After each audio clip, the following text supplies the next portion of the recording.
ஒரு தாய் எடுத்த தவறான முடிவால் நடந்த விபரீதம். இந்த உண்மை கதை சொல்லும் பாடம். பழங்காலத்தில் ஒரு சிறிய கிராமத்தில் நல்லதங்காள் என்ற பெண் வாழ்ந்தாள். அவள் மிகவும் அன்பானவள். எப்போதும் பிறருக்கு உதவும் மனமுடையவள். குடும்பத்திற்காக உயிரையும் விட தயாரானவள். அவளுக்கு ஒரு அண்ணன் இருந்தான். அவன் நல்லவர்தான். ஆனால் அவன் மனைவியோ கொஞ்சம் கடின மனசுடையவள். நல்லதங்காள் ஒரு நல்ல மனிதரை திருமணம் செய்தாள். அவர்களுக்கு 7 குழந்தைகள் பிறந்தனர். ஆனால் வாழ்க்கை அவ்வளவு சீராக போகவில்லை. ஒரு வருடம் அந்த ஊரில் கடுமையான பஞ்சம் வந்தது. மழை பெய்யவில்லை. பயிர்கள் வளரவில்லை. மக்கள் பசியால் தவித்தார்கள். நல்லதங்காளின் வீட்டிலும் நிலைமை மிகவும் மோசமாகியது. குழந்தைகள் அம்மா பசிக்குது என்று அழுதார்கள். அவளிடம் கொடுக்க ஒன்றுமில்லை. இந்த நிலையை பார்த்து அவள் மனசு உடைந்தது. இறுதியாக அவள் ஒரு முடிவு எடுத்தாள். என் அண்ணன் வீட்டுக்கு போனால் உதவி கிடைக்கும் என நம்பி அவள் தனது குழந்தைகளை அழைத்துக் கொண்டு நீண்ட தூரம் நடந்து அண்ணன் வீட்டிற்கு சென்றாள். ஆனால் அவளுக்கு அவமானம். அங்கு சென்றபோது அண்ணன் வீட்டில் இல்லை. அவன் மனைவி மட்டும்தான் இருந்தாள். நல்லதங்காள் மிகவும் நம்பிக்கையுடன் வந்திருந்தாள். ஆனால் அவள் அண்ணனின் மனைவி அவளை அன்புடன் வரவேற்கவில்லை. நீங்க எதுக்கு வந்தீங்க என்று கடுமையாக பேசினாள்.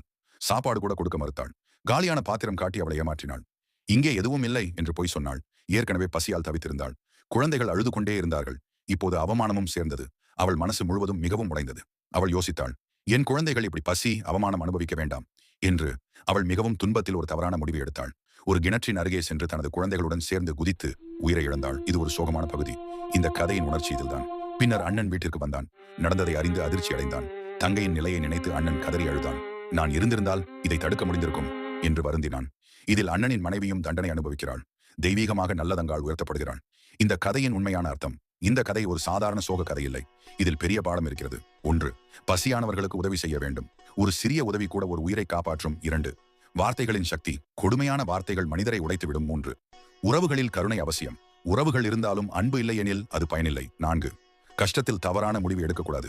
இந்த கதையின் மிக முக்கியமான பாடம்.